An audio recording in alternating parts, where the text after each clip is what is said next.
HSC লাইফের 6টি মারাত্মক ভুল। এক নম্বর হচ্ছে গোল নির্ধারণ না করা। এইচএসসির শুরুতেই তোমাকে প্রথম যে কাজটি করা লাগবে সেটা হচ্ছে গোল নির্ধারণ করতে হবে। তোমার গোল যে কোনো কিছু হতে পারে, সেটা হতে পারে ডাক্তার হওয়া, অথবা হতে পারে ইঞ্জিনিয়ার হওয়া, অথবা হতে পারে কোনো একটা ভালো ভার্সিটিতে ভালো একটা সাবজেক্ট নিয়ে পড়াশোনা শুরু করা, ঠিক আছে, অথবা অন্য কোনো গোল থাকতে পারে।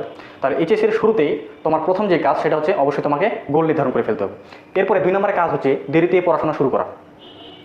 তুমি যদি এইচএসসির শুরুতেই গোল নির্ধারণ করে ফেলতে পারো তাহলে তুমি অবশ্যই তাড়াতাড়ি পড়াশোনা শুরু করতে পারবে।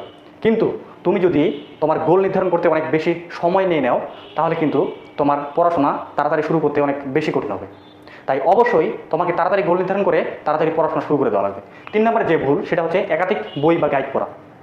এইচএসসিতে ওঠার পরে আমরা অনেকে একাধিক রাইটারের বই কিনে ফেলি। যেমন হচ্ছে আমরা অনেকে ফিজিক্সের 3 থেকে 4টা রাইটারের মেন বই কিনে ফেলি, তারপর হচ্ছে গাণিতিক পদার্থবিজ্ঞান, সাথে আমরা টেস্ট পেপার, সাথে অ্যাডমিশনের বই, সাথে হচ্ছে বিদেশি কিছু বই যেমন হচ্ছে ছায়া প্রকাশনের বই, আইআইটি জেই এর কোশ্চেন ব্যাংক, এই সব কিছু আমরা কিনে ফেলি। এত কিছুর কি আসলে কোনো প্রয়োজন আছে? অ্যান্সার হচ্ছে অবশ্যই না। তাই অবশ্যই তোমাকে বই কেনার দিকে খেয়াল রাখা লাগবে। তুমি ফিজিক্সের জন্য মোটামুটি 2টা রাইটারের বই কিনলেই ফাটাফাটি। যেমন হচ্ছে তুমি ফিজিক্সের ইসাক স্যার এবং তপন স্যার সর্বোচ্চ এই 2টা রাইটারের বই যদি কিনে ফেলতে পারো তাহলে এনাফ। সাথে তুমি একটা টেস্ট পেপার এবং সাথে একটা অ্যাডমিশনের বই কিনতে পারো, এটা হচ্ছে মোর দেন এনাফ।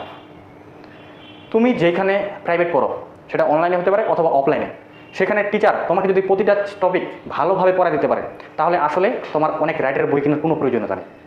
হ্যাঁ, তুমি প্র্যাকটিস করার জন্য একাধিক রাইটারের বই কিনতে পারো। 4 নম্বরে যে ভুলটা হচ্ছে সেটা হচ্ছে অ্যাডমিশনে পড়াশোনা শুরু না করা।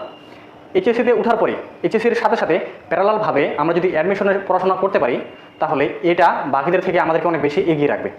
তাহলে আমাদের অবশ্যই এইচএসসির পাশাপাশি অ্যাডমিশনের পড়াশোনা শুরু করে দেওয়া লাগবে, ঠিক আছে।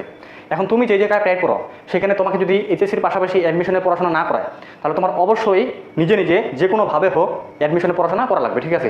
তুমি অ্যাডমিশনের হচ্ছে কোশ্চেন ব্যাংকটা সলভ করে রাখতে পারো, সেটা অনেক বেশি কার্যকর হবে, ঠিক আছে। 5 নম্বর যে ভুল সেটা হচ্ছে প্র্যাকটিস কম করা। এইচএসসিতে ম্যাথের পরিমাণ অনেক বেশি। আমাদের ফিজিক্সে ম্যাথ করা লাগে, ম্যাথে তো ম্যাথই করা লাগে, আবার কেমিস্ট্রিতেও ম্যাথ করা লাগে।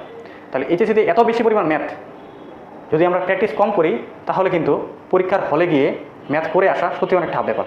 সুতরাং অবশ্যই আমাদের এইচএসসিতে অনেক বেশি প্র্যাকটিস করা লাগবে। 6 নম্বরে যেটা ভুল সেটা হচ্ছে রিভিশন না দেওয়া। এটা হচ্ছে একটা মারাত্মক ভুল। মনে করো তুমি কষ্ট করে একটা টপিক ভালোভাবে নিজের আয়ত্তে নিয়ে আসার পরে তুমি সেই টপিকটা রেখে দিছো এবং তারপরে তুমি কন্টিনিউয়াসলি নতুন পড়া পড়তেছো, নতুন টপিক নিজের আয়ত্তে নিয়ে আসতেছো। হঠাৎ করে 1 মাস বা 2 মাস পরে তুমি যখন দেখলা যে ওই পুরনো টপিকটা যেটা তুমি নিজের আয়ত্তে নিয়ে আসে অলরেডি রেখে দিয়েছো সেই টপিকটার এখন তোমার কিছুই মনে নেই। এরকমটা হয় কেন? কারণ হচ্ছে এইচএসসিতে টপিকের পরিমাণ অনেক বেশি। আমরা যদি নিয়মিত রিভিশন না দিই তাহলে এই সমস্যার কোনো সমাধান হবে না।